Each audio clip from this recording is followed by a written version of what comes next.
Hello everyone. चलो अगले topic पे आते हैं, कैपिटल गेन्स के।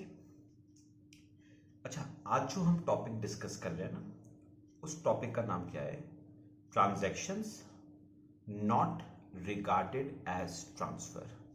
अच्छा, पिछली क्लास में हमने सेक्शन 2 सबसेक्शन 47 हमने पढ़ा था, और सेक्शन 2 सबसेक्शन 47 में हमने पढ़ा था वो केसेस, वो ट्रांजैक्शंस जिनको ट्रांसफर माना गया है। Sale, exchange, relinquishment, extinguishment, compulsory acquisition, conversion of capital asset into stock, part performance of contract और मैच्योरिटी और redemption of zero coupon bonds, इनको ट्रांसफर माना गया है। आज हम वो ट्रांजैक्शंस पढ़ेंगे जिनको ट्रांसफर नहीं माना गया है, और क्योंकि ट्रांसफर नहीं है, इन ट्रांजैक्शंस पे कैपिटल गेन अराइज नहीं करता। पता है, जितने भी ये पॉइंट्स है ना, इनमें से जो ये पहला वाला पॉइंट है, distribution of asset by company on liquidation, ये सेक्शन 46 में कवर्ड है, और बाकी जितने भी पॉइंट्स हैं वो आपके सेक्शन 47 में कवर्ड है। ठीक है, लेकिन मैं फर्स्ट वाले पॉइंट के लिए एक बात आपको पहले ही बता दूं। सेक्शन 46, ये फर्स्ट वाला पॉइंट है, ये मैं अभी नहीं पढ़ाऊंगा आपको। मैं आपको ना अगला एक हेड कराऊंगा, इनकम फ्रॉम अदर सोर्सेज, उसमें आपको ये टॉपिक पढ़ाऊंगा और ज्यादा आपको क्लियर हो पाएगा।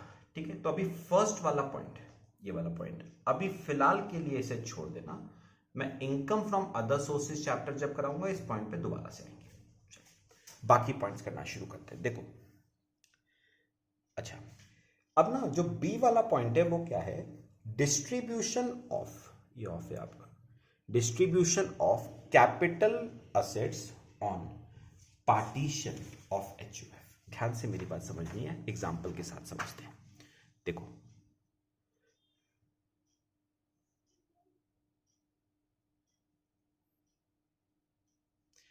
ठीक है, देखो, पता है क्या, सपोज अज्यूम करो एक एचयूएफ है, एक एचयूएफ है, ठीक है, और आपको पता है हर एचयूएफ के क्या होते हैं? मेंबर्स होते हैं। हर एचयूएफ में क्या होते हैं? मेंबर्स होते हैं। पता है अब हुआ क्या? ध्यान से सुनना। अब हुआ क्या? एचयूएफ का हुआ पार्टीशन, यानी एचयूएफ का बंटवारा हुआ। ठीक है, पता है एचयूएफ का बंटवारा होने का मतलब क्या है? एचयूएफ का बंटवारा मतलब एचयूएफ के नाम पे जितनी भी प्रॉपर्टी है ना, उसका भी क्या होता है? बंटवारा होता है। तो जब एचयूएफ का पार्टीशन होगा तो ऑब्वियस सी बात है कि एचयूएफ के नाम पे जितनी भी प्रॉपर्टी होंगी उनका भी क्या होगा? पार्टीशन। पार्टीशन किसके बीच में? मेंबर्स के बीच में। तो ये प्रॉपर्टी डिस्ट्रीब्यूट हो जाती है। एचयूएफ के नाम पे जो प्रॉपर्टी होती है, that gets distributed amongst members. वो प्रॉपर्टी मेंबर्स के दरमियान क्या हो जाती है? डिस्ट्रीब्यूट हो जाती है। अब सुनो, एक तरह से देखा जाए तो एचयूएफ की प्रॉपर्टी किसके पास ट्रांसफर हो गई? मेंबर्स के पास ट्रांसफर हो गई। भाई एचयूएफ का पार्टीशन हुआ तो एचयूएफ के पार्टीशन के बाद एचयूएफ की प्रॉपर्टी मेंबर्स में क्या हो गई? डिस्ट्रीब्यूट हो गई। और एक बात याद रखना, अगर एचयूएफ की प्रॉपर्टी मेंबर्स के पास ट्रांसफर होती है ना पार्टीशन के टाइम पे, तो उसे ट्रांसफर माना नहीं जाएगा अंडर सेक्शन 47। उसे ट्रांसफर माना नहीं जाएगा under section 47। That is not regarded as transfer. ठीक है, तो याद रखना, एचयूएफ ने अपने पार्टीशन के टाइम पे अपनी प्रॉपर्टी ट्रांसफर कर दी मेंबर्स को, तो याद रखना उसे ट्रांसफर माना नहीं जाएगा अंडर सेक्शन 47। और क्योंकि ट्रांसफर नहीं है, no capital gain will arise in hands of HUF. HUF के हैंड्स में कोई कैपिटल गेन अराइज नहीं करेगा। जब ट्रांसफर ही नहीं है तो कैपिटल गेन कैसा? No capital gain will arise in the hands of HUF. ठीक है, अभी सुनो मेरी बात, सुनो। लेकिन पता है, अब ये बताओ, ये प्रॉपर्टी अब किसके पास आ गई? मेंबर्स के पास आ गई। अब मेंबर्स ने उस कैपिटल एसेट की, मेंबर्स ने उस कैपिटल एसेट की जो एचयूएफ से मिला था, उस कैपिटल एसेट की आगे क्या कर दी? सेल कर दी। तो याद रखना, सेक्शन 2 सबसेक्शन 47 क्या कहता है? सेल को ट्रांसफर माना जाएगा under section 2 subsection 47। Sale is transfer, और क्योंकि सेल को ट्रांसफर माना गया है तो मेंबर के हैंड में कैपिटल गेन अराइज कर जाएगा। Capital gain will arise in hands of member. Member के हैंड्स में बताओ कैपिटल गेन क्या कर जाएगा? अराइज कर जाएगा। तो याद रखना, एचयूएफ ने मेंबर को प्रॉपर्टी दी पार्टीशन के टाइम पे, उसे ट्रांसफर नहीं माना जाएगा, लेकिन मेंबर उसी प्रॉपर्टी को जब आगे मार्केट में बेचेगा तो उसे ट्रांसफर माना जाएगा और मेंबर के हैंड्स में कैपिटल गेन अराइज कर जाएगा। ये हमारा हो गया फर्स्ट पॉइंट। सेकंड बड़ा इंपॉर्टेंट शुरू करवा रहा हूं आपको। सेकंड पॉइंट, बी पॉइंट हो गया। C point, transfer of capital asset under a gift और विल। ये आपने ना मेरी बात समझनी है जरा। देखो, मेरी बात समझनी है। Transfer of capital asset under a gift और विल। चलो केस लेता हूं मैं एक। फादर है, फादर है, ठीक है। देखो, फादर है, फादर के पास ना एक कैपिटल असेट है। फादर के पास एक क्या है? Capital asset. अब क्या हुआ, ये फादर का सन है, ये फादर का सन है। फादर ने क्या करा, अपने सन को ये कैपिटल असेट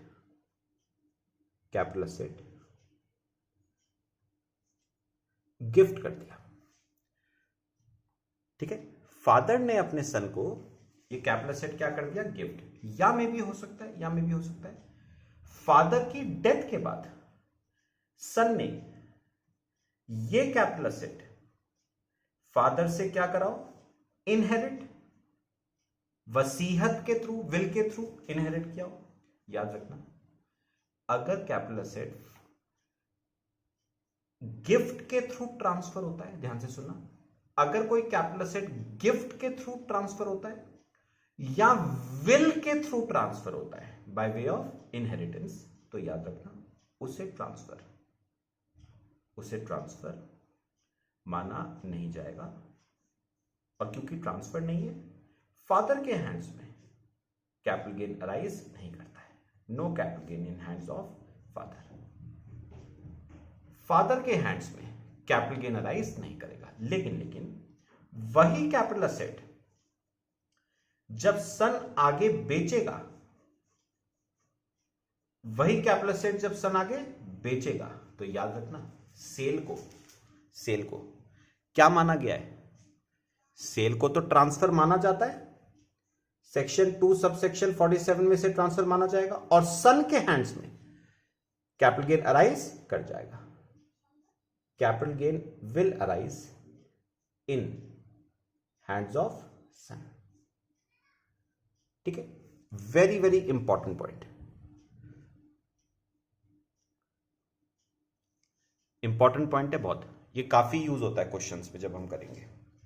तो याद रखना, अगर गिफ्ट के थ्रू कैपिटल असेट ट्रांसफर हुआ है या इनहेरिटेंस के थ्रू कैपिटल असेट ट्रांसफर हुआ है, तो उसे ट्रांसफर माना नहीं जाता अंडर सेक्शन 47। और ट्रांसफरर के हैंड्स में, मतलब फादर के हैंड्स में, कोई कैपिटल गेन अराइज नहीं करेगा।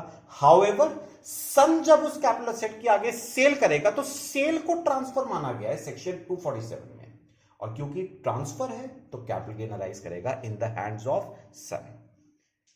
ये हमारे हो गए 2 पॉइंट्स। अच्छा, बाकी हमारे छोटे छोटे पॉइंट्स हैं, देखनी है मेरी बात। देखो अब ना डी पॉइंट क्या कहता है, ज्यादा कोई दिक्कत वाली बात नहीं है।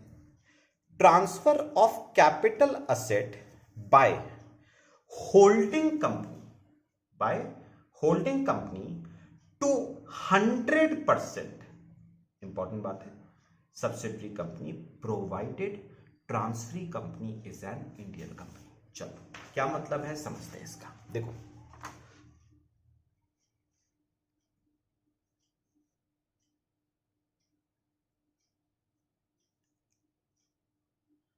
ये देखो, सपोज मानो एक होल्डिंग कंपनी है और उस होल्डिंग कंपनी की एक सब्सिडरी कंपनी है। होल्डिंग कंपनी है और उसकी एक सब्सिडरी कंपनी है। अब क्या हुआ, होल्डिंग कंपनी ने सब्सिडरी कंपनी को कोई कैपिटल असेट क्या करा, ट्रांसफर। तो याद रखना इसे ट्रांसफर नहीं माना जाएगा अंडर सेक्शन 47, ट्रांसफर नहीं है ये। और क्योंकि ट्रांसफर नहीं है, होल्डिंग के हैंड्स में कोई कैपिटल गेन अराइज नहीं करेगा। No capital gain in hands of holding company. Holding company के हैंड्स में कोई कैपिटल गेन अराइज नहीं करेगा। लेकिन मैं आपको एक बात बड़ी इंपॉर्टेंट बता रहा हूं, लेकिन पता है क्या, सेक्शन 47 ने कहा है इस ट्रांसफर को ट्रांसफर माना नहीं जाएगा प्रोवाइडेड 2 शर्तें क्या होनी चाहिए, सेटिस्फाई। कितनी शर्तें, 2 शर्तें। कौन कौन सी? तो पहली बात, subsidiary company must be a wholly owned subsidiary company, यानी जो सब्सिडरी कंपनी है उसके 100% शेयर्स, होली ओन्ड मतलब 100% शेयर्स कौन होल्ड करता हो, होल्डिंग कंपनी, पहली शर्त। और दूसरा, ट्रांसफरी कंपनी इंडियन कंपनी होनी चाहिए। अब मुझे एक बात बताओ कि ट्रांसफरी कंपनी मतलब क्या हुआ। अच्छा एक बताओ, कैपिटल असेट किसने किसको ट्रांसफर किया है, होल्डिंग ने सब्सिडरी को ट्रांसफर करा है। तो जिसने ट्रांसफर किया है उसे हम नाम दे रहे हैं ट्रांसफरर, और जिसको ट्रांसफर किया है उसको हम नाम दे रहे हैं ट्रांसफरी। शर्त क्या है, ट्रांसफरी कंपनी इंडियन कंपनी होनी चाहिए, मतलब सब्सिडरी कंपनी आपकी क्या होनी चाहिए, इंडियन कंपनी। ठीक है, अगर ये 2 शर्तें सेटिस्फाई होती हैं तो इस ट्रांसफर को ट्रांसफर माना नहीं जाएगा। ठीक है। अच्छा अगली बात, डी पॉइंट हुआ। ई पॉइंट इसका रिवर्स है। देखो ई पॉइंट समझते हैं, इसका रिवर्स है।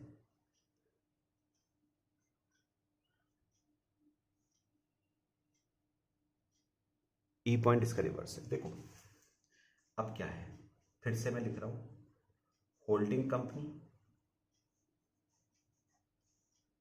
और सब्सिडरी कंपनी। अब पता है अब क्या हो रहा है, सुनो अब क्या हो रहा है। अब सब्सिडरी कंपनी होल्डिंग कंपनी को कैपिटल असेट क्या कर रही है, ट्रांसफर। तो उन्होंने कहा अगर कोई सब्सिडरी कंपनी अपनी होल्डिंग कंपनी को कैपिटल असेट ट्रांसफर करती है तो उसे ट्रांसफर नहीं माना जाएगा अंडर सेक्शन 47, और क्योंकि ट्रांसफर नहीं है तो सब्सिडरी के हैंड्स में कोई कैपिटल गेन अराइज नहीं करेगा। No capital gain in hands of subsidiary company. Subsidiary company के हैंड्स में कोई कैपिटल गेन अराइज नहीं करेगा। लेकिन ये ट्रांसफर नहीं माना जाएगा only if two conditions are satisfied. कितनी conditions? Two conditions are satisfied. वही सेम पहली बात, subsidiary company must be a wholly owned subsidiary company, मतलब सब्सिडरी कंपनी के 100% shares must be held by this holding company. तो wholly owned मतलब 100%। और दूसरी बात वही है, transferee company must be an Indian company. अब सोच के बोलना। अब बताओगे इस वाले केस में कैपिटल एसेट किसने ट्रांसफर किया है? सब्सिडरी ने। तो सब्सिडरी तो हो गई ट्रांसफरर, और किसको ट्रांसफर किया है? होल्डिंग को। तो होल्डिंग कौन हो गई? ट्रांसफरी। तो बताओगे कौन इंडियन कंपनी होना चाहिए? ट्रांसफरी इंडियन कंपनी होना चाहिए। और इस केस में ट्रांसफरी कौन है? Holding company must be an Indian company. ठीक है, चलो। अच्छा, ये हो गया हमारा ई पॉइंट। अब एफ पॉइंट क्या कहता है? Transfer of capital asset by amalgamating company to amalgamated company provided transferee company is an Indian company. चलो कुछ नहीं, सिंपल सा है, एग्जांपल से समझ लेते हैं। देखो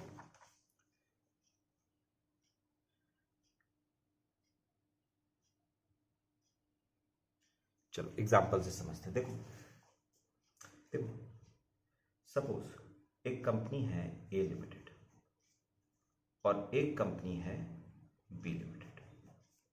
दो कंपनीज हैं, ए लिमिटेड और बी लिमिटेड। अब पता है हो क्या रहा है? ध्यान से सुनना। जो बी लिमिटेड है ना, वो ए लिमिटेड के बिजनेस को टेक ओवर कर रही है। बी लिमिटेड ए लिमिटेड के बिजनेस को क्या कर रही है? Take over. पता है आपको? पता है किसी के बिजनेस को टेक ओवर करने का मतलब क्या होता है? उसके सारे असेट्स को भी टेक ओवर कर लेना और उसकी सारी लायबिलिटीज को भी टेक ओवर कर लेना। मतलब बी लिमिटेड ए लिमिटेड के सारे असेट्स को भी टेक ओवर करेगी और सारी लायबिलिटीज को भी टेक ओवर करेगी। मतलब ए लिमिटेड अपने सारे असेट्स इंक्लूडिंग, ऑब्वियस सी बात है, इंक्लूडिंग कैपिटल असेट्स ट्रांसफर करेगी ना किसको? बी लिमिटेड को। मुझे बताओ किसने ट्रांसफर किया है? ए लिमिटेड ने। तो हम ना ए लिमिटेड को नाम देते हैं अमेलगमेटिंग कंपनी। अपना बिजनेस, मुझे एक बात बताओ, अपना बिजनेस बेचा किसने? ए लिमिटेड ने बिजनेस बेचा है ना। तो ए लिमिटेड कौन होगी? अमेलगमेटिंग कंपनी। और किसको बेचा है? बी लिमिटेड को। तो बी लिमिटेड होगी अमेलगमेटेड कंपनी। ठीक है, अब सुनो उन्होंने क्या कहा। उन्होंने कहा अमेलगमेटिंग कंपनी, अगर अमेलगमेटेड कंपनी को कोई कैपिटल असेट क्या कर रही है? Transfer in accordance with the scheme of amalgamation, तो उस ट्रांसफर को ट्रांसफर माना नहीं जाएगा एज पर सेक्शन 47। और क्योंकि ट्रांसफर नहीं है, no capital gain will arise in hands of amalgamating company. Amalgamating company के हैंड्स में कोई कैपिटल गेन अराइज नहीं करेगा। लेकिन ना यहां पर भी वही शर्त है जो पिछले दो पॉइंट्स में थी। क्या? Provided transferee company is an Indian company. और मुझे बताओगे इस केस में ट्रांसफरी कौन है? किसने कैपिटल असेट ट्रांसफर किया है? किसने ट्रांसफर किया है? ए लिमिटेड। किसको किया है? बी लिमिटेड को। बी लिमिटेड यानी अमेलगमेटेड कंपनी। तो याद रखना कौन सी कंपनी इंडियन कंपनी होनी चाहिए, अमेलगमेटेड कंपनी आपकी होनी चाहिए इंडियन कंपनी। ठीक है, तो ये पॉइंट कॉमन है तीनों पॉइंट्स में, transferee company must be an Indian company. चलो जी पॉइंट सिंपल सा है, transfer of capital asset by demerged company to resulting company provided transferee company is an Indian company. वही सेम बात है, जरा बात समझना।